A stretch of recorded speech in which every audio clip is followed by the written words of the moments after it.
So good to be here, and oops, forgot my mic. So good to be here. UCSB is like a second home to me. I've been a dissertation fellow here in feminist studies eons ago, but through the Antiracism Inc. process, you know, we kept coming back here and through a series of amazing convergences. And one of the things that we were trying to figure out, keeping in mind the Obama context, and at the time the rhetoric was post-racial America. At the time the context, I know it seems inconceivable right now. And you know, after his election in 2008, you know, everybody had headlines declaring, we need to talk about this anymore, haven't we arrived? And at the same time there had been, you know, a quite robust critique of colorblind ideology that had come forward through a series of scholars who saw that in the shift from overt white supremacy to a kind of coded racism under the auspices of we are colorblind, but of course at the systemic level, the institutional practices of systemic racism persisted. The discourse of colorblindness, or the discourse of multiculturalism, which sort of emphasized difference and diversity without actually engaging questions of power and inequality, that wanted to sort of just celebrate, right, everybody's different backgrounds and not think about the institutional differentiation, right, based on an identity, national origin, etc. Those discourses were there. But what we were trying to figure out was, what do you do with the discourses that actually acknowledge race, that openly admit to whatever degree the existence of racism?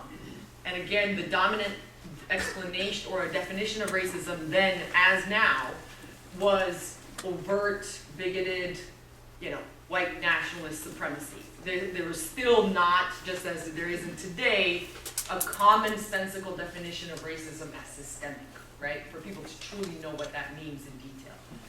So we were trying to figure out, what do we do with these people who actually want to, in some ways, acknowledge, admit, maybe even align themselves under the guise of anti-racism, but who were actually, through that engagement, direct engagement with race and racism, we're actually co-opting the radical imagination that had been brought forth by radical movements of systemic racism. So that the original language of anti-racism or of racial justice in its original 1960s kind of definition was, of course, to make a critique of the state, to make a critique of institutional racism, of inequality, and the persistence of that in its various forms.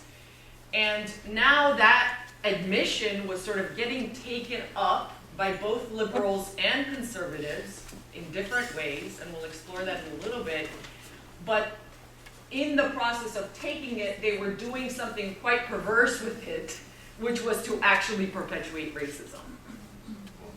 So this was the problematic that we came around to discuss, is how does the cooptation, the appropriation, and the incorporation of anti-racist discourse get used to actually neutralize revolutionary thought and practice. So that sounds, now that we're like 7 years past that, we feel like we've really gotten a handle of what that is. But you must imagine at that time that we were in a process of trying to articulate this problem, because we saw it as a new strategy, not a new strategy, but rather a unique strategy of neutralizing a more radical idea of anti-racism. This time not through overt exclusion, as would have been the case with overt white supremacy, not through colorblindness, which functions as a method of diminishing, minimizing, and concealing the existence of racism, but rather through incorporation. We're going to actually take it, redefine anti-racism, and then we're going to put it to the use of actually perpetuating racism, right? And so, I mean, the best way to say it is anti-racist appropriation, right? In the kind of worst possible way. The book's production, however, and that's the part that was so kind of remarkable, was that here in the time when we were meeting, you had somebody like Tom Horn, right, representative in Arizona, who literally is doing things like saying, I marched with Dr. Martin Luther King. I am an advocate of civil rights. I marched alongside him. And I know that ethnic studies should be abolished. Because of that, right, me marching with Martin Luther King, ethnic studies should be abolished because it's not living up to the people being recognized in their individual character, by the content of their character and not their skin. I mean, so we call this Dr. King turning in his grave, right? And that was the type of rhetoric we kept hearing from conservatives. On the liberal side, we were hearing a lot of acknowledgement of implicit racial bias, right? Even in the Hillary Clinton, Trump first right, like the first campaign, Hillary Clinton was acknowledging the existence of racism, at least through implicit bias, right? Not structural, but she was willing to concede that aspect, right? But of course, then in her engagement with Black Lives Matter activists and so on, there was constantly I'm going to take this, make it a platform, use it, but of course not to the radical revolutionary end that we sort of, that those discourses had originally imagined.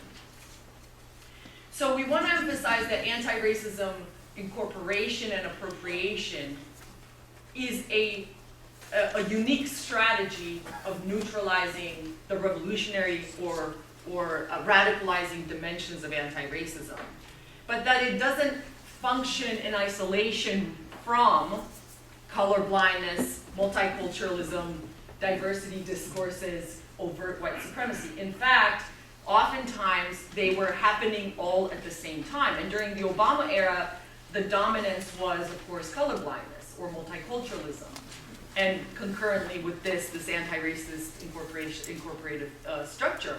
Now, of course, as we shifted into the book's production, we were seeing the rise of white nationalism and overt forms of xenophobia and overt forms of, stuff that would have been inconceivable, right, in the kind of public political discourse, all of a sudden was totally normative.